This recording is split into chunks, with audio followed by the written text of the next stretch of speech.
TikTok's help center just to make sure. Here we can go to report a problem or just the contact itself. But here we could go to the report a problem case and then search on banned or unbanned prompt. This will go to your TikTok's appealing services or appealing site, and this will give you a lot of forms.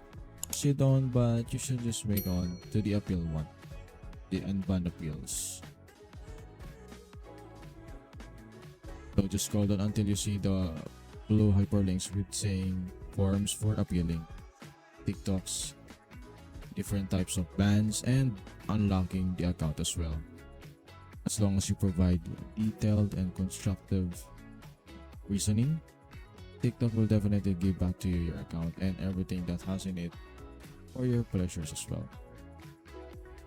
You just fill it out exactly to whatever region do you have and whatever type of reason do you have, and most probably it will take some days of course for you to get it out again.